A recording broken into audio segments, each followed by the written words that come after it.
Hey guys, what's up? So I got a new video for you today. We're going to be focusing on batteries in this one, specifically on the three main types that we know Tesla and presumably other automakers are using.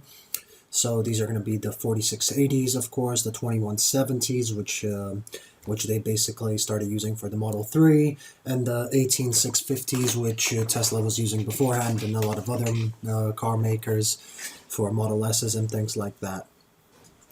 So firstly, as with all YouTube videos, again, this is not financial advice. This is for education and entertainment purposes. So do your own research and to make sure that you're investing the way you want to and that, all these numbers are correct. So let's get started. So we're going to talk about the car segment breakdown, basically by cars. We're going to go into batteries after that, and just the general kilowatt need and what the predictions are. So let's get started. Firstly, the first two slides, they're not mine. I got these from some sources online and I just want to discuss them. The sources, as you can see, are at the bottom for these. So this is by Energy Central, which they basically did a report of what they think the global market for electric vehicles and battery manufacturers will be. And they're predicting by 2030 a 2,000 gigawatt hour demand, apparently. Which is quite interesting because, as they say there, you can see that text I got from their website, is that's equivalent to 40 million EVs. Well, if you're assuming 40 million EVs, you can see at the top, I did the calculations there, then basically you're putting an average of 51 kilowatts per car, kilowatt hours. Which is very, very little. I mean, I presume a lot of the electric cars in the future will be city-wise, but, I mean, buses are included here. Apparently, trucks probably should be included here as well. I just don't see how an average car will have 51 kilowatts. I mean, assuming all the, the battery possibilities and in reduction and costs and stuff, maybe they can get to 51 kilowatts and efficiencies. But for me, this just doesn't seem realistic. Both the whole demand in terms of gigawatts seems very low, and also the amount of cars they say seems very low. So I'll go through my numbers after this so we can kind of compare them. But this is what they predict. By 2030, most of them will be EV passengers. There will be some commercial. And it's funny because they predict that the electric buses will go down. I mean, I haven't changed this graph, and you can see that at the top there, the electric buses kind of went down. I don't know what their logic is. I don't want to bash them too much. It was just to get a general idea of what the current market thinks. So now, you get an idea of how I'm going to do my calculations, and if you want to skip over this, just go over it, but this is quite important if you want to understand why I'm doing it this way. So I basically looked at the global car share for current ICE cars, and basically I'm going to use the same ratios of each type of car and put it into the electric calculations. Of course, this is not necessarily representative, because this is an ideal scenario where you replace every car with an electric car. But in reality, of course, SUVs are not the best-selling electric cars. It's, kind of compact cars or, or what's called mid-size. So in reality, these numbers will be different, but I needed a base to do my calculations, and this is the base I'm doing. So we're assuming a perfect scenario where electric cars will have the same kind of distribution as the current ICE cars. As a follow-up to this, in the end, it won't matter too much for the battery capacity numbers, because even if you'll have more mid-size and less SUVs, those mid-size have less battery, you need less battery kilowatt hours, so in the end, the final numbers should be the same, right? But let's continue. So now we're getting into our numbers. So as you can see, basically, I'm predicting by the end of 2023, 18 million electric cars on the road. This is basically, the majority SUV, as you saw there, and then it goes down, down, down. Of course, in reality, it'll be quite evenly distributed, actually, probably with mid-passenger cars being the most popular. But these are the numbers. Again, do your own research to get these numbers if you'd like, but this is what I'm predicting, assuming that, the perfect scenario that the current car fleet is replaced by the exact same cars. Which, as I said, it's not, but just for this scenario, this is what it looks like. Going further, so if we look at this visually, this is kind of what we expect for every year. So one thing to note actually is even though the SUV is the largest, and I said that this won't really happen, it's important to note that they actually break down the smaller cars into so many different segments. Compact, subcompact, the mid-size, city cars. And yes, they are different sizes, but in reality, you can kind of put a lot of these together because of the kilowatt capacity they kind of need. So even though this graph, it looks like the SUV is the largest segment, it's actually the mid-sized or small to mid-sized cars that are the largest segment. But anyway, this, as you can see, from 2017 to 2024, basically, the end of each year, or the beginning in this case. And this is how it goes. So I guess what's important to note from this is that the luxury and sport market, that will stay like that, and I believe that is the case in the real life. The vans, I think, will be a bigger part of it. Deliveries are becoming a bigger thing, so I think the van won't actually be 2%. Executive cars, 3% I think is realistic. It won't go up, it won't go down. City cars might go up. MPVs might go up. Mid-sized cars and subcompact, that can kind of go up as well. And then the SUV will probably go down.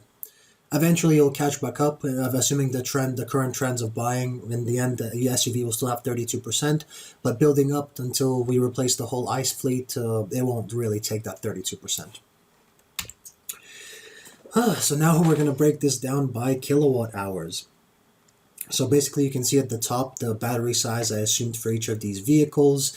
You can kind of do your own calculations, but I think this is fair enough based on what I know about the electric vehicle market and what's available out there. So what's more important for you guys, for me to highlight, you can look through all the numbers yourselves, is the total gigawatt hours. Basically, by the end of 2023, I predict we need 1.5k gigawatt hours. Which, if you remember the graph on the first page, they predicted 2,000, so just a bit above this, by the end of 2028.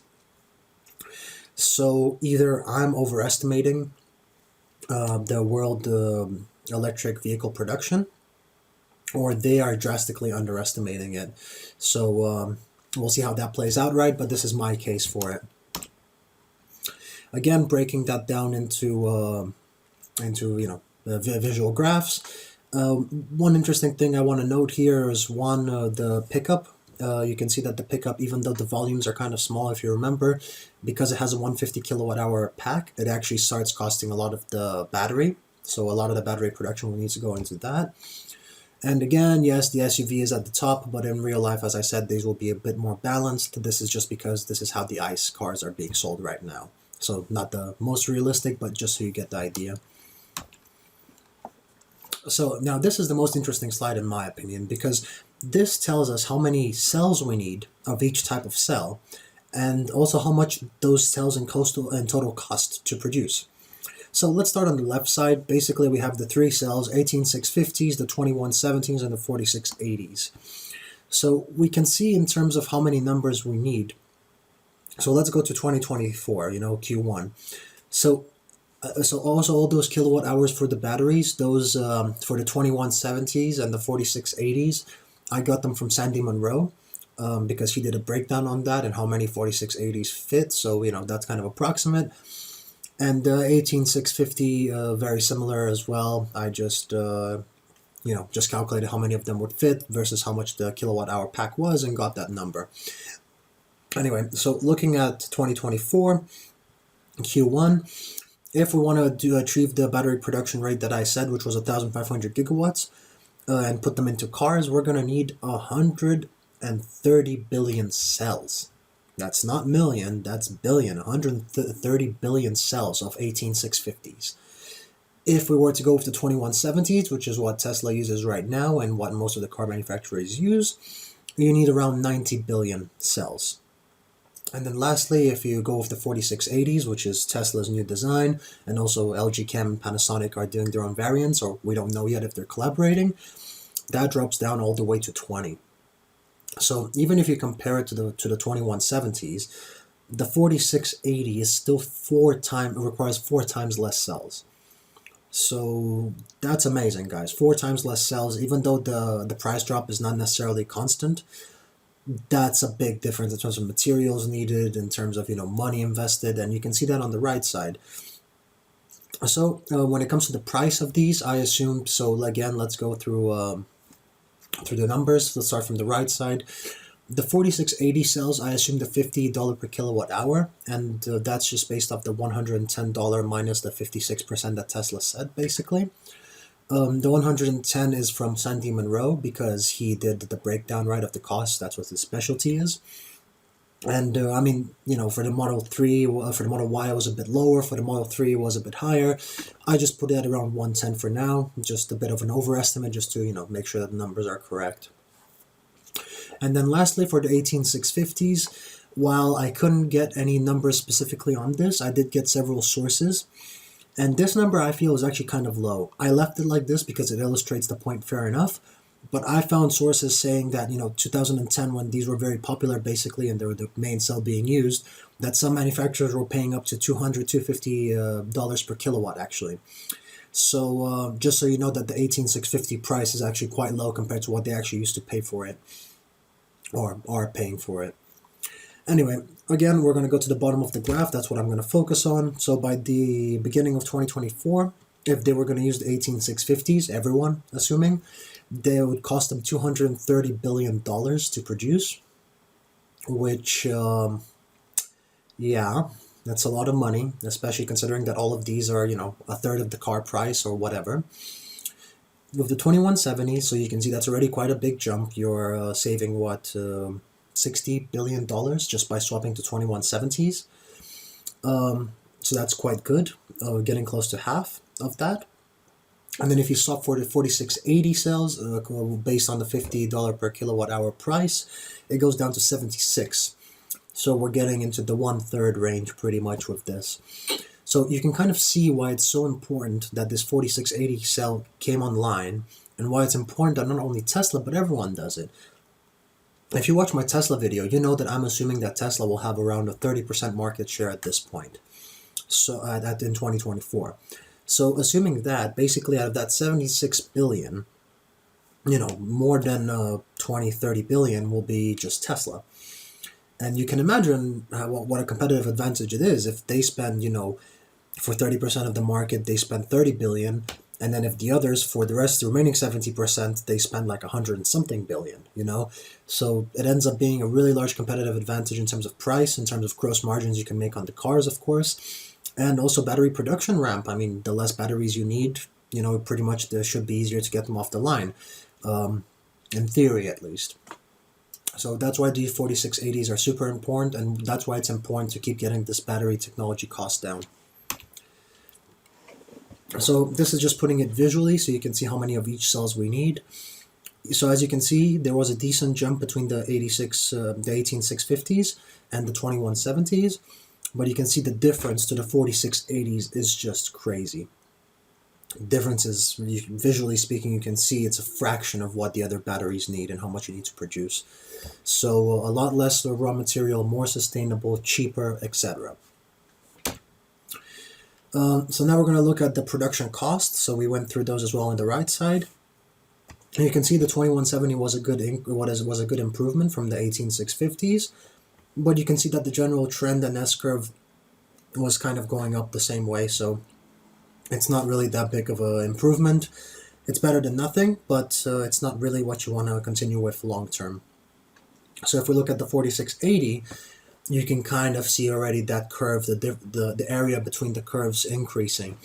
And what that means is that the 4680s, they have a slower S-curves in terms of price, which, for a lot of people that understand these numbers, it basically means that it's kind of an exponential increase in their costs, or decrease in their costs, because the more they produce, the cheaper and cheaper it gets compared to their competitors.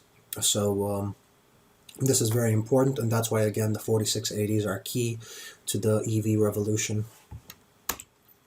Yeah, and lastly, I just want to do some quick conclusions before finishing this video off. So firstly, again, to reiterate, the 4680s are a must. That $50 per kilowatt price is needed. Otherwise, you saw the costs just get out of hand, the production just gets out of hand, and the amount of batteries you need just gets out of hand.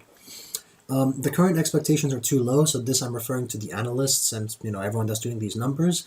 I think they think from their perspective that they're actually on the high side. But from my opinion and a lot of the EV enthusiasts' opinion, I think they're on the low side. What they're predicting, I feel, is way too low, and I don't think they fully see this EV revolution taking place. Lastly, BEVs will surpass ICE cars in upfront costs.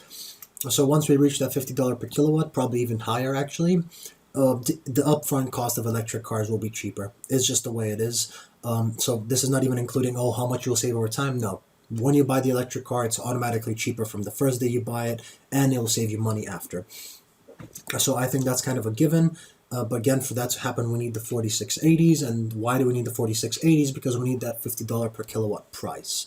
So yeah, I hope you guys enjoyed this video. It was a quick overview. If you want me to go into more details about this or about Tesla's production, if you want to check Tesla's production and their 4680 production, go to my first video. I went over that quite well, I think. But if you want to see more videos like this, leave this video a comment or a thumbs up. Tell me what you want to see. I can go in more detail on this. I can go into the energy storage business, etc.